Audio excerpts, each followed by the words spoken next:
네, 오늘 3부는 예고해드린 대로 개혁신당의 이준석 의원과 함께하겠습니다. 어서 오세요. 안녕하세요. 과방위 소속이시잖아요. 예.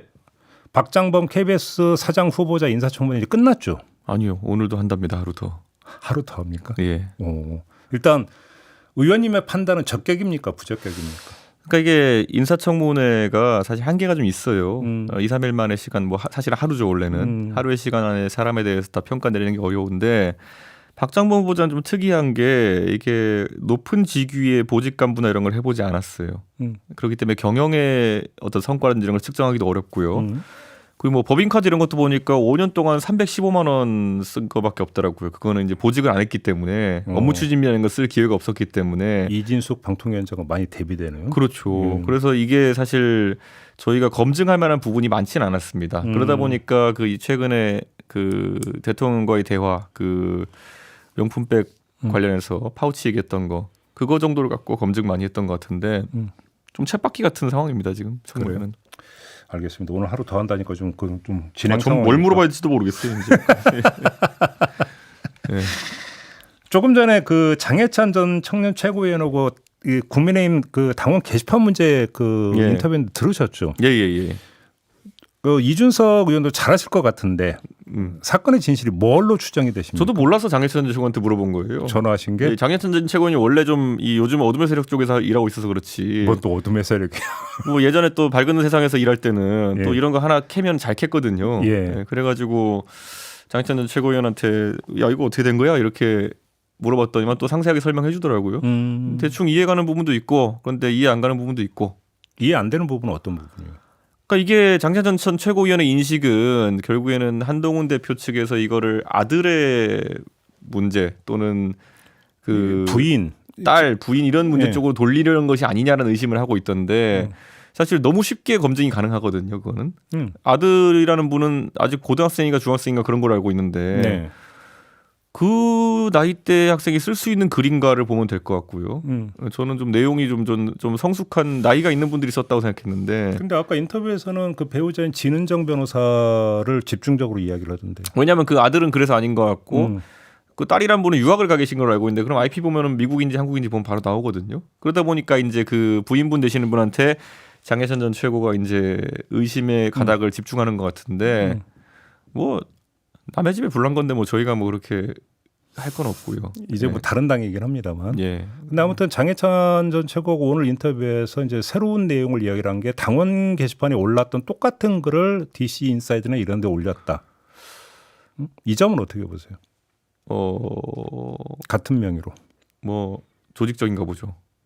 조직적이다. 네. 뭐 그런데 그 저는 더 놀랐던 게 그 친한동훈계 이제 유튜버 또는 뭐 방송 나와서 종편에서 평론 많이 하시는 분들 이런 분들이 이걸 끌어다가 자료로 인용해가지고 또 평론을 하시고 이랬더라고요. 뉴스 아이템으로 잡으려고 하고. 그러니까 이런 걸 보고 저는 정치를 왜 이렇게 다들 좀 잘게 할까? 잘다는 게 어떤 뜻이에요? 그 흔히 이제 뭐 약간 은어 비슷하게 짜치게 한다 이런 얘기 하는데 이렇게 해서 여론을 바꿀 수 있나? 그런 점에서. 예. 결국 이게 이런 거잖아요. 당원 게시판 가보니까 당원들도 윤석열을 싫어해. 그러니까 나 한동훈으로 대결 단결하자 뭐 이런 거를 하려고 했던 것 같은데. 네. 아 그런 점에서 잘다. 예, 좀 정상적인 정치를 해야죠 이런 거. 근데 같은 당에 있는 천하람 의원이 강기훈 선임행정관 음주운전 그 걸렸던 이제 뭐 그 면직을 못 시키는 이유가 바로 이 당원 게시판 문제 실무자이기 때문이다라는 요제 주장을 어제 했던데 무슨 얘기예요, 이 얘기가? 혹시 들으신 얘기 있어요? 사전에 들은 게 없어요, 천하람 의원한테. 그런데 그래? 뭐 그냥 들은 내용을 그 얘기했다는 내용을 듣고 드는 느낌은 아니 실제로 그럼 이거를 용산에서 이슈화하기 위해 가지고 그러니까요. 오래전부터 준비해오거나 이랬다는 거냐? 이 논란을 그러니까 뭐 불지피거나 터트리는 게 용산이다 뭐 이런 맥락의 얘기라고 봐야 되는 겁니까? 뭐 용산에서 했다 한들 무슨 문제인가요, 그거는? 네. 그래요? 이게 행위 자체가 지금 이제 실제 발생했으면 그것의 진실을 파헤치는 게 문제지. 그게 우선이죠, 물론. 예. 네. 그리고 나서 이거를 뭐 사실 뭐 예전에 뭐 저 욕할 때는 장해찬 최고위원이 뭐 단독으로 했을까요? 네. 근데 뭐 그런 것도 뭐 제가 봤을 땐 큰 문제는 아니라 봅니다. 뭐. 알겠습니다. 자, 지금부터는 그 명태균 씨로부터 비롯됐던 여러 갈래 어떤 이야기에 대한 어떤 좀 입장을 좀 여쭤보도록 하겠습니다. 일단 오늘 뉴스토마토가 또 보도 내놓은 게 있는데 의원님께서 귀국길에 공항에서 기자들에게 김건희 여사의 공천 개입 의혹과 관련해서 평택시장장이 그 포항시장 건을 말씀하셨잖아요. 포항이라고 얘기는 안 했습니다. 아무튼 보도는 다 그렇게 나왔어요. 그 다음 날 확인해 준 거죠. 네. 예. 근데 뉴스토마토는 포항시장 말고 평택시장 건도 있다고 의원님이 이야기했다고 지금 보도를 했습니다. 이게 어떤 이야기입니까? 근데 포항이랑 평택 완전 다른 게요. 네. 제가 의심하라면은 평택도 참 다이나믹한 공천이었다. 그래가지고 그 1등 한 사람이 뭐 여론조사 1등 압도적으로 하는 사람이 날아가고 5등 하던 사람이 뭐 제 기억에 3, 4등인가 4등, 5등인가 하는 사람들끼리 뭐 경선하고 이래가지고 뭐 됐던 걸로 기억하는데 그래서 최종적으로 또 지고 정장선 시장한테 그렇기 때문에 이게 공천이 정상적으로 이루어지지 않았던 건 맞는데 이게 그 포항 관련해 가지고는 대통령이 저한테 뭐라고 한 말이 구체적으로 있지만은 평택은 제가 들은 게 없어요. 아 그래요? 네. 그러니까 이게 제가 이래서 얘기한 게 뭐 이게 다른 겁니다. 그러니까 이상한 공천을 찾으라 그러면은 부지기수로 찾을 수도 있겠지만은 제한테 구체적으로 뭔가 얘기가 있는 거는 또 다른 겁니다. 그건. 그러니까 쉽게 그러면 내가 볼 때 이상한 어떤 경선이었다는 차원의 얘기였지 공천 개입의 결과다라고 얘기한 건 아니다 이런 말씀이실까요? 공천 개입 의심되는 곳은 많죠. 그래요? 근데 거기에 대해서 제가 딱 언론 또는 대중에 대고 여기는 내가 뭐 들은 게 있다. 구체적으로 이런 말을 들었다 할 수 있는 곳들은 다른 곳들이죠. 그래요. 네. 알겠습니다. 뭐 지금까지 하셨던 말씀이 너무 많아가지고 이걸 다 지금 따라가면서 확인 질문 드리기에는 물리적으로 좀 한계가 있는 것 같고 하다가 불현듯 생각이 난 게 작년에 저희하고 이제는 말한다 오해였던가요? 연속으로 인터뷰했던 거 기억나시죠? 그때 저희가 의원님과의 어떤 그 인터뷰 속기록을 한번 다시 한번 봤어요. 여기서 지금 그러니까 어찌 보면 지금 나오고 있는 얘기 좀 겹치는 얘기도 좀 있고. 거의 미리 보는 2024년 아니었나요? 그러니까요. 사실은 돌아보니까 지금 보니까 그런 부분이 좀 있어요. 그러니까 제가 말하면은 되게 복선을 깔고 하는 거니까 미리 다 들으셔야 된다니까요. 예. 근데 또 그러니까 저기 새롭게 좀 한번 여쭤봐야 되는 게 있는데 그러니까 2022년 5월에 윤상현 공관위원장은 국회의원 재보궐선거 공관위원장이었고 맞습니다. 지방선거 공관위원장은 정진석 당시 의원이었잖아요. 맞습니다. 근데 그때 저희와의 인터뷰에서 어떤 말씀을 하셨냐면 내가 시킨 공관위원장이다 정진석은. 근데 보통 당대표랑 상의해서 해야 되는데 머리를 다른 곳으로 생각한다. 용산을 바라보고 있다. 그래서 많이 싸웠다. 이런 취지의 발언을 하신 바가 있습니다. 무슨 이야기였을까요? 이 얘기는? 처음부터 이상한 게 있었죠. 예를 들어서 원래 지방선거 공천관리위원회를 꾸리면요. 사무총장하고 전략부총장, 조직부총장은 당연직으로 포함되는 겁니다. 그런데 그때 정진석 그 당시 공관위원장 내정자가 여기 셋을 다 빼달라 그랬어요. 아 그래요? 그러니까 당 대표가 임명한 사무총장, 조직부총장, 전략부총장은 빼달라. 왜요? 그러니까 이준석에 가까운 사람들에게 공천의 과정에 대해 가지고 이렇게 쉽게 뭐 이준석 입김 차단 이 입김 정도도 아니고 뭔가 흔적을 남기고 싶지 않겠다겠죠. 그래요? 그러니까 그게 굉장히 이례적인 거거든요. 본인이 뭐 대단한 능력이 있어서 제가 시키려고 한 것도 아니고 그냥 다선이니까 좀 해주십시오 한 건데 뭐 이상한 소리를 좀 하시더라고요. 그래가지고 그때도 논란이 좀 있었습니다. 그래서 관철은 안 됐고 그때 실제로 제 기억이 정확히 안 나는데 셋 다 들어가진 못했을 겁니다. 아 그래요? 이례적인 상황이었고. 진짜 보통 공관위원회에 사무처는 들어가는데요. 사무총장도 그렇고. 그러니까 당연직을 빼달라고 하는 걸 보면서 재밌는 일을 하려고 하나 뭐 이런 생각을 했습니다. 혹시 그러면 김건희 여사 내지 윤석열 대통령의 지방선거 공천 개입 통로 중에 하나가 정진석 당시 공관위원장이었을 가능성도 있는 겁니까? 가능성 같은 건 얘기하면 안 되고요. 저는 모릅니다. 그거는. 모르고 혹시 사례는 있습니까? 어떤 사례요? 정진석 위원장이 저한테 얘기 안 해주죠. 그거는. 그래요? 자기들이. 뭐 똑같은 거 의심은 할 수 있겠지만은 의심 사례는 있습니까? 뭐 아까 말했던 평택이나 이런 것들도 저는 들은 게 없잖아요. 그런데 왜 5등, 4등 하시던 분이 갑자기 이렇게 거기 경선에 마지막에 살아남았느냐? 이런 거는 뭐 좀 이상하죠. 그래요. 예를 들어서 김진태 강원지사가 컷오프가 됐다가 다시 기사회생하는 어떤 그 반전의 과정이 있지 않았었습니까? 혹시 이때도 이제 그 김건희 여사 개입 의혹이 제기가 된 바가 있었는데 그러면 김건희 여사가 의원님을 통해서 개입한 건 아니었지 않습니까? 예, 저는 그때 김건희 여사랑 어떤 소통도 하지 않았어요. 그럼 그게 정진석 당시 공관위원장이었을 가능성도 있다고 봐야 되는 거 아닙니까? 이론상으로는? 합리적인 의심은 가능하죠. 합리적인 의심이다. 네. 그래요. 또 하나 그때 그 저희와 인터뷰에서 이런 말씀도 하셨어요. 윤핵관과 네. 윤핵관 호소인들이 네. 도당위원장으로 있었던 곳들 사고 많이 터졌다. 예. 포항시장 멀쩡한 시장 자르라고 난리였다. 그게 이번에 얘기 나오는. 그러니까 1년 전에 저희 인터뷰에서 했던 얘기예요. 지금 따져보니까. 그러니까 사람들이 저한테 왜 미리 얘기 안 했냐고 전 다 얘기했어요. 그러니까 제 그 안 듣고 그냥 뭐. 근데 그 다음 문장이 더 중요한데 네.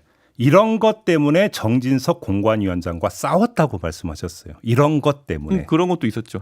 그러면 정진석 당시 공관위원장이 윤핵관 내지 윤핵관 호소인들의 공천 개입 내지 작업의 통로였다는 얘기가 되는 거잖아요. 당시 하셨던 말씀은. 그거는 뭐 의심은 가능한데 지금은 약간 논리적으로는 비약인 것 같고. 그래요?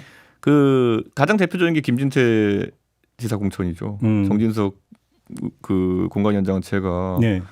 아니 탄핵의 강을 넘겠다고 해놓고 저 사람 태극기 부대라고 잘라버리면 난 뭐가 되느냐. 네. 예? 그러니까 이거 컷오프하지 말고 경선해야 되는 거 아니냐. 그래가지고 근데 말을 안 들어요 공관위원장이. 당 대표가 뭐라고 했는데. 그래가지고 제가 이불 싸들고 가잖아요. 단신 농성하는데 가가지고. 예. 그러니까 그게 정상적인 전개가 아니거든요. 네.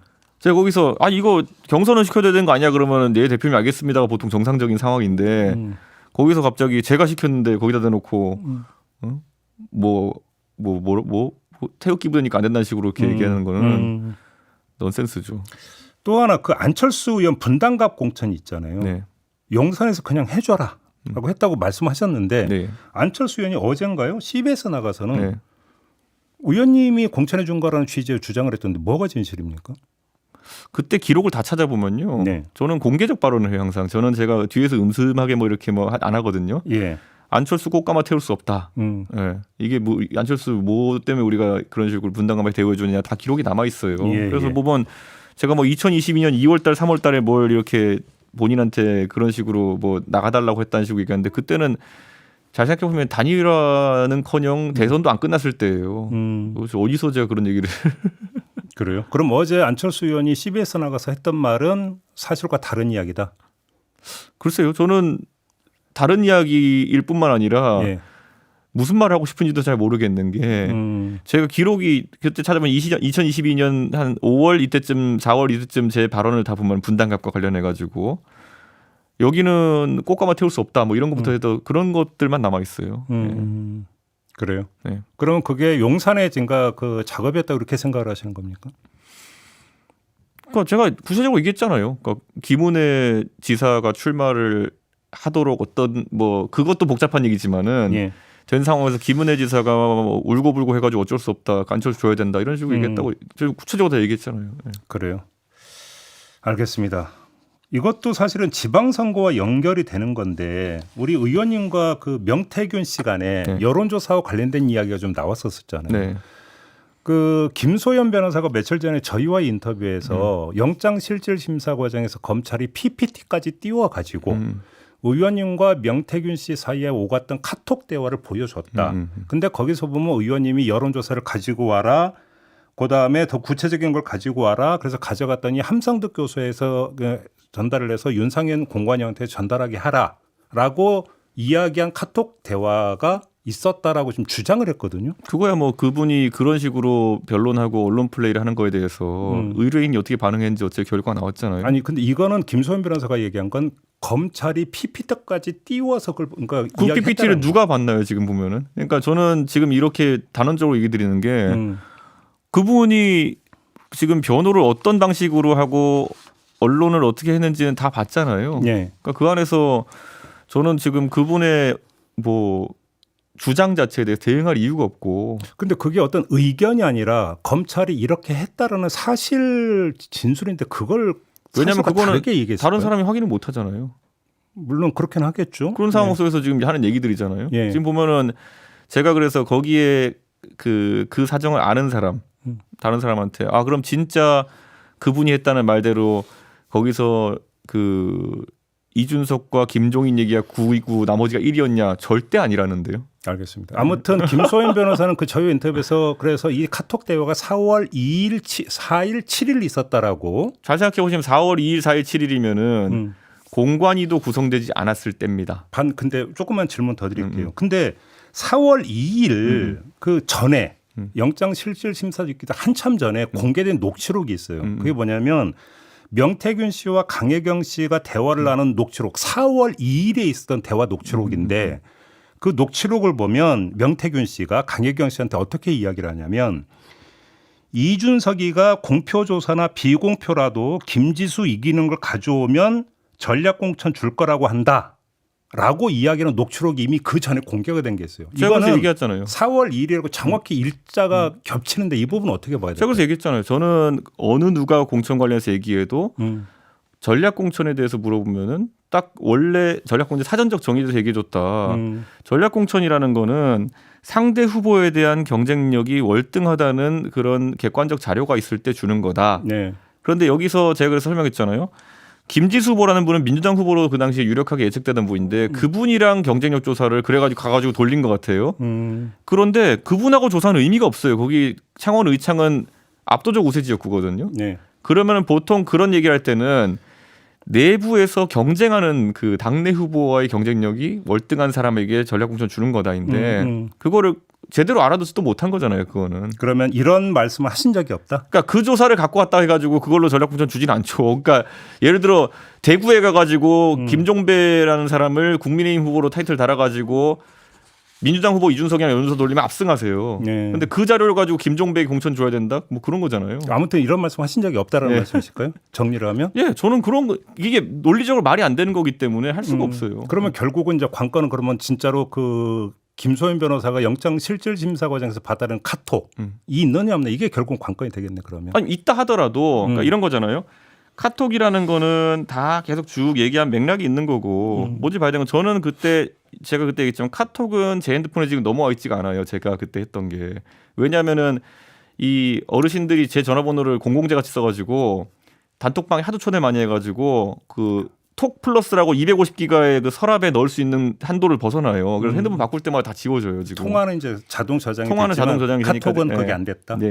그래가지고 제가 없어서 확인을 못하는 거지. 알겠습니다. 네. 그다음에 뉴스토마토가 보도한 게 하나가 있었는데 그 명태균 씨가 그 안심번호로 제공된 당원 명부 있잖아요. 네. 당원 명부를 가지고 세 차례 그 당원 대상으로 여론조사를 돌렸고 응답했던 11,495명의 지지 성향을 분석을 해서 문건으로 만들어서 이준석 대표에게 전달을 했다. 이런 요새 보도를 받은 적 없고요. 내놓은 바가 첫 번째 있어요. 그 지지 성향 분석 문건이라고 하는 것이 뭔지를 그 기사에 있는 캡처 사진을 봤을 때는요. 제가 그걸 저도 이거 보고 뭔 소리 하는 거 싶어가지고 제가 아는 여론조사 업체 사장 세 분한테 물어봤어요. 이게 뭐냐 그랬더니만은 이거는 그냥 사전적 정의의 로 데이터라는 거다. 그 기사 보면 엑셀 파일 하나 덜렁 이렇게 해놨고 해놨어요. 그건 뭐냐면 거기 보면은 1번 질문에 누가 뭐라고 답했다. 2번 질문에 누가 뭐라고 답했다. 이거 기록된 문서예요. 이거는 로 데이터라는 것은 사전적 정의입니다. 그러니까 그 로 데이터를 가지고 그거는 어느 여론조사나 다 나오는 거거든요. 이걸 가지고 성향 분석 문건을 만들었다. 이거부터가 이게 지금 정상적인 지금 해석이 아니거든요. 각색이다. 쉽게. 각색이 아니라 성향 분석 문건이 아니에요. 로 데이터예요. 그거는. 근데 로 데이터를 이게 전달 받은 적도 없다는 말씀이시죠. 로 데이터를 왜 받아요, 제가? 그러니까. 그럼 그 완전히 지금 잘못된 보도라는 말씀이시네. 그러니까 누구한테 그런 얘기를 들은 건지 사실 화요일 날 보도하겠다고 본인들이 예고했었거든요. 네. 근데 뭐 그래서 실명을 박아서 제보자를 뭐 하겠다 이런 것도 얘기했거든요. 뭐 보도하면 알겠죠. 그래서 지금 그 해당 여론조사 업체로 지목된 그 업체 같은 경우에는 그거 질문 받고 너무 황당해가지고 지금 나오면 법적 대응하겠다 하고 있는 걸로 알고 있어요. 그러니까 그래요? 아, 근데 그때 그 책임당원 저기 조사했던 거기 말씀하시는 거예요? 이게 지금 방송 시간이 제한돼 있어서 하는 거지. 그럼 그걸 갖고 뭘 어떻게 한다는지도 명확하지도 않아요. 알겠습니다. 예를 들어 로 데이터를 가지면 어떻게 차후의 조사의 결과를 조작한다는 거예요? 그 이제 그 기사의 맥락은 그러니까 뒤에 이런 대목이 나와요. 그러니까 책임당원 투표를 담당했던 거기 이제 실명이 기술이 돼 있지만 여론조사 업체로 이게 넘겨졌다라는 주장도 있다라는 기사 내용이 있으니까 쉽게 하면 그때 일반 국민하고 당원 조사가 있었잖아요. 당원 조사에서 이 그 지지 성향 문건이 활용된 게 아니냐 이런 의혹을 제기하는 기사였던 걸로 저는 그렇게 이해했어요. 의혹을 제기하려면은 유카운트 밑에서 언제 누가 어디서 어떻게 해라도 있어야 되는데 그게 불가능한 게요. 왜냐하면 당원 투표라는 거는 거의 당원 투표자의 한 7, 80%가 문자 투표, K보팅으로 합니다. 알겠습니다. 그러니까 이게 기술적으로 말이 안 되는 얘기인데 지금 계속 나오고 있는 거예요. 알겠습니다. 하나 궁금한 게 의원님하고 네. 김종인 위원장하고 명태균 씨 관계는 어떤 관계예요? 명태균 씨는 되게 친하고 옛날부터 알았다고 계속 주장하잖아요. 김종인 위원장과의 관계는 제가 뭐 말할 상황은 아닌 것 같고요. 제가 모르는. 혹시 근데 세 분이 같이 본 적은 있어요? 전 기억 없어요. 그런 적 세 없어요. 분이 같이 본 적은 없습니까? 없어요. 예. 명태균 씨는 있다고 하던데요. 어디서 어때요, 세 분은? 예를 들어서 그 정확한 날짜를 제가 찾아보니까 2021년 8월 16일 이날이 국민의당과 국민의힘이 그 통합 협상을 하다가 결렬 선언을 한 날인데 이날 김종인 위원장 부부가 양양 설해원에 계셨고 설해원에 갔을 때 한번 본 적 있어요, 그때. 맞습니까? 네. 네, 그래서 같이 설해원을 찾아간 적이 있다고 저한테 이야기한 바가 있었거든요. 김종인 위원장이 그때 설해원이라는 곳에서 휴가를 보내시는 거예요. 네, 맞아요. 근데 네. 거기 간다고 제가 하니까 본인이 차를 끌고 쫓아가지고 거기 온 적은 있어요. 근데 그거는 같이 보지도 않았어요. 그럼 어떻게 된 거예요? 저랑 김종인 위원장이 보고 본인이 밖에 있었어요. 아 그래요? 네, 같이 본 적 셋이 없어요. 같이 둘러앉은 것도 그런 거 아니었고. 없어요. 네. 저랑 김종인 위원장 맥주 마셨고요. 예, 그분은 차에 그냥 있었는데. 알겠습니다. 네. 시간이 1분밖에 안 남았는데 네. 칠불사 회동 있잖아요. 네. 그때 뉴스토마토 보도에 따르면 명태균 씨가 보여준 게 앙코르와트 카톡 그거였다라고 네. 했고 이거 말고 의원님이 6, 7개 더 보여줬다고 지금 말씀하신 걸로 좀 네, 보도가 네. 됐는데 맞습니까? 네. 어떤 거였습니까 내용이? 제가 말했죠. 잡담이라서 제가 공개할 가치도 없는 거다 그거는. 네. 그래요? 자기들끼리 주저주저 떠든 건데 뭐. 앙코르와트 카톡은? 앙코르와트 카톡이 그 이미 내용이 많이 나왔지만은 뭐 비행기를 타는데 비행기가 뭐 추락하는 꿈을 꿨다. 근데 나중에 갔다 와가지고 어떻게 선생님 아셨어요? 이렇게 뭐 물어보는 건데 네. 뭐 그런 거였어요. 네. 그럼 그게 작담인가요? 근데 그게? 아니면 뭐죠? 그래요? 네. 잡담 아니면 뭐라고? 앙코르와트 방문 취소까지 연결이 되는 얘기니까. 아니죠. 그러니까 왜냐면 그 앙코르와트 얘기가 아니라요. 캄보디아 가는 비행기 얘기예요. 알겠습니다. 그러니까 앙코르와트 갈 때 비행기 타고 가는 거 아니잖아요. 시간이 다 됐네. 네. 마무리해야 되겠네요. 알겠습니다. 고맙습니다, 의원님. 네, 이준석 의원과 함께했습니다. 네.